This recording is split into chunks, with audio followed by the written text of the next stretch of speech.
सभापति महोदय, पिछले साल सितंबर में इस गरिमामयी सदन के समक्ष मैंने एक विस्तृत वक्तव्य ईस्टर्न लद्दाख में भारत चीन सीमा पर हुई डेवलपमेंट्स के बारे में दिया था।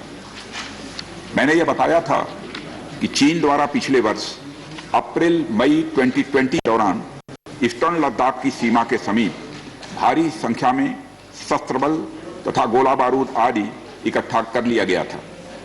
चीन द्वारा एलएसी के आसपास कई बार ट्रांसग्रेशन का भी प्रयास किया गया था। हमारी सशस्त्र सेनाओं ने उन सभी प्रयासों के दृष्टिगत उपयुक्त जवाबी कार्रवाई की थी। राष्ट्र के साथ इस सदन ने भी उन वीर भारतीय सैनिकों को श्रद्धांजलि दी थी जिन्होंने भारत की सीमा की रक्षा करते हुए अपना बलिदान दिया था। आज मैं इस सदन को कुछ और महत्वपूर्ण डेवलपमेंट्स के बारे में बताना चाहता हूं। सभापति महोदय, पिछले वर्ष सितंबर से दोनों पक्षों ने एक दूसरे के साथ मिलिट्री और डिप्लोमेटिक चैनल्स द्वारा संवाद स्थापित कर रखा है। हमारा यह लक्ष्य है कि एलएसी पर डिसएंगेजमेंट तथा यथास्थिति हो जाए ताकि पीस एंड ट्रैंक्विलिटी पुनः स्थापित हो सके। मैं संक्षेप में वहां की ग्राउंड सिचुएशन के बारे में सदन को दोबारा अवगत कराना चाहता हूं। सदन को ज्ञात है कि चीन ने अनधिकृत तरीके से लद्दाख केंद्र शासित प्रदेश के लगभग 38,000 वर्ग किलोमीटर पर 1962 के संघर्ष के समय से कब्जा बना लिया है। इसके अतिरिक्त पाकिस्तान ने अनधिकृत तरीके से पाक ऑक्युपाइड कश्मीर में भारत की लगभग 5,180 वर्ग किलोमीटर भूमि तथा कथित चीनो पाकिस्तान बाउंड्री एग्रीमेंट 1963 के तहत चीन को दे दिया है। इस प्रकार चीन का 43,000 वर्ग किलोमीटर से ज्यादा भारतीय भूमि पर अनधिकृत कब्जा है। चीन पूर्वी क्षेत्रों में भी अरुणाचल प्रदेश की सीमा पर करीब 90,000 वर्ग किलोमीटर 90,000 वर्ग किलोमीटर भूमि को अपना बताता है। भारत ने इन अनजस्टिफाइड क्लेम्स तथा अनधिकृत कब्जे को कभी भी स्वीकार नहीं किया है। सभापति महोदय, मैं सदन को यह भी बताना चाहता हूं कि भारत ने चीन को हमेशा यह कहा है कि बाइलेटरल रिलेशन दोनों पक्षों के प्रयास से ही विकसित हो सकते हैं। साथ साथ ही सीमा के प्रश्न को भी बातचीत के जरिए ही हल किया जा सकता है, परंतु एलएसी पर पीस एंड ट्रैंक्विलिटी में किसी प्रकार की प्रतिकूल स्थिति का हमारी बाइलेटरल टाइज पर बुरा असर पड़ता है। इससे चीन भी अच्छी तरह अवगत है।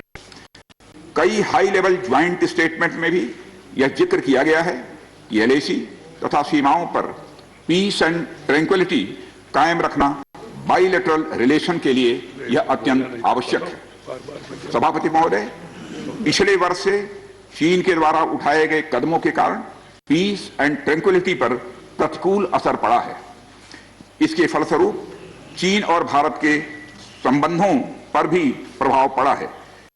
उच्च स्तर पर चीन के साथ कई बार बातचीत के दौरान, जिसमें मेरे द्वारा चीनी रक्षा मंत्री के साथ पिछले सितंबर की बैठक और मेरे सहयोगी विदेश मंत्री श्री जयशंकर जी की चीनी विदेश मंत्री के साथ तथा हमारे एनएसए श्री अजीत जी डोभाल की अपने चीनी काउंटर पार्ट के साथ बातचीत शामिल है। हमने स्पष्ट कर दिया है सभापति महोदय कि यह अत्यंत आवश्यक है कि एलएसी के सभी फ्रिक्शन पॉइंट पर डिसएंगेजमेंट किया जाए ताकि पीस एंड ट्रैंक्विलिटी पुनः स्थापित हो सके। सभापति महोदय, पिछले वर्ष मैंने इस सदन को अवगत कराया था कि एलएसी के आसपास ईस्टर्न लद्दाख में कई फ्रिक्शन एरियाज बन गए हैं। चीन ने बड़ी संख्या में सेना एवं गोला बारूद आदि एलएसी के आसपास तथा उसके पीछे अपने क्षेत्रों में इकट्ठा कर लिया है। हमारे सशस्त्र सेनाओं द्वारा भी भारत की सुरक्षा की दृष्टि से एडिक्वेट तथा इफेक्टिव काउंटर डिप्लॉयमेंट भी किए गए हैं। मुझे यह बताते हुए सभापति महोदय गर्व महसूस हो रहा है कि भारतीय सेनाओं ने इन सभी चुनौतियों का डटकर सामना किया है सभापति महोदय, तथा अपने शौर्य एवं बहादुरी का परिचय पेंगांग त्सो के साउथ एवं नॉर्थ बैंक पर है। सामरिक दृष्टि से महत्वपूर्ण कई क्षेत्रों को चिन्हित कर हमारी सेनाएं कई पहाड़ियों के ऊपर तथा हमारे दृष्टिकोण से उपयुक्त अन्य क्षेत्रों पर भी मौजूद हैं।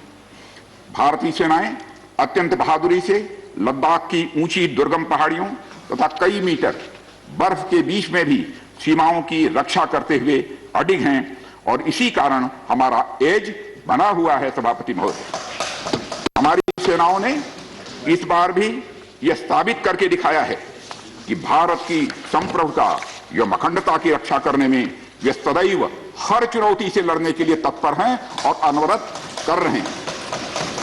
सभापति महोदय, पिछले वर्ष से मिलिट्री एंड डिप्लोमेटिक लेवल पर चीन के साथ हमारा संबंध बना रहा है।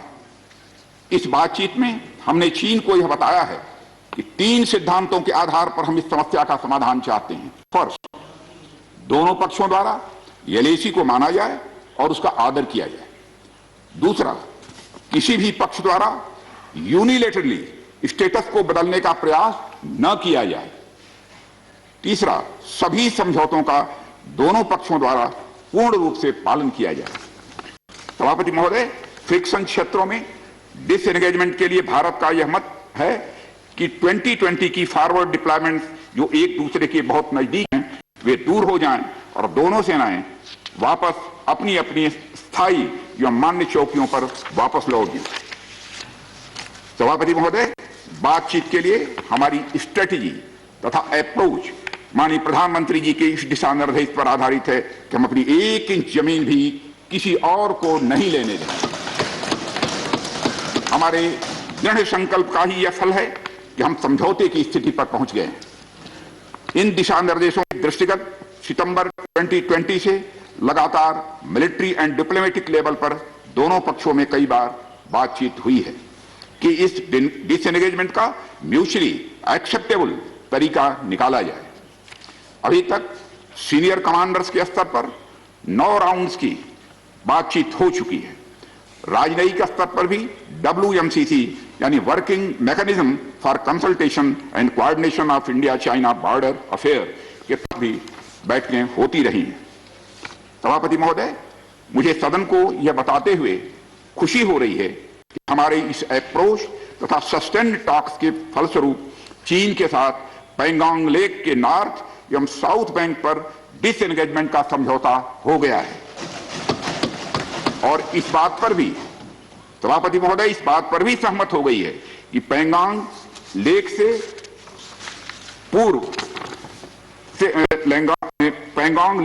पूर्ण डिसएंगेजमेंट के 48 आवर्स के अंदर सीनियर कमांडर स्तर की बातचीत हो तथा बाकी बचे हुए मुद्दों पर हल निकाला जाए।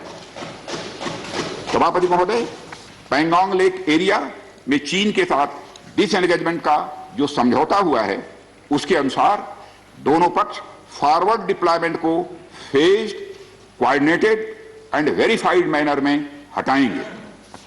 चीन अपनी सेना की टुकड़ियों को नॉर्थ बैंक में फिंगर 8 के पूरब की दिशा की तरफ रखेगा और इसी तरह भारत भी अपनी सेना की टुकड़ियों को फिंगर 3 के पास अपने permanent base Dhan Singh Thapa post पर रखेगा। इसी तरह की कार्रवाई साउथ बैंक एरिया में भी दोनों पक्षों द्वारा की जाएगी। ये कदम आपसी समझौते के तहत बढ़ाए जाएंगे तथा जो भी निर्माण आदि दोनों पक्ष द्वारा अप्रैल 2020 से नॉर्थ एंड साउथ बैंक पर किया गया है उन्हें हटा दिया जाएगा और पुरानी स्थिति कायम कर दी जाएगी। सभापति महोदय, यह भी तय हुआ है कि दोनों पक्ष नॉर्थ बैंक पर अपनी सेना की गतिविधियां जिसमें परंपरागत स्थानों की पेट्रोलिंग भी सम्मिलित है को अस्थायी रूप से स्थगित रखेंगे। पेट्रोलिंग तभी शुरू की जाएगी जब सेना एवं रणनीतिक स्तर पर यानी डिप्लोमेटिक लेवल पर आगे बातचीत करके समझौता बनेगा। इस समझौते पर कार्रवाई कल से नॉर्थ एंड साउथ बैंक पर प्रारंभ हो गई है। यह उम्मीद है इसके द्वारा पिछले साल के गतिरोध से पहले जैसी स्थिति बहाल हो जाएगी। सभापति महोदय, मैं इस सदन को आश्वस्त करना चाहता हूं कि इस बातचीत में हमने कुछ भी खोया नहीं है। सभापति महोदय, सदन को यह भी जानकारी देना चाहता हूं अभी भी एलएसी पर डिप्लॉयमेंट तथा पेट्रोलिंग के बारे में कुछ आउटस्टैंडिंग इश्यूज बचे हुए हैं। इन पर हमारा ध्यान आगे की बातचीत में रहेगा। दोनों पक्ष इस बात पर सहमत हैं कि बाइलेटरल एग्रीमेंट्स तथा प्रोटोकॉल के तहत पूर्ण डिसएंगेजमेंट जल्द से जल्द कर लिया जाए। अब तक की बातचीत के बाद चीन भी देश की संप्रभुता की रक्षा के हमारे संकल्प से पूरी तरह और अच्छी तरह अवगत है।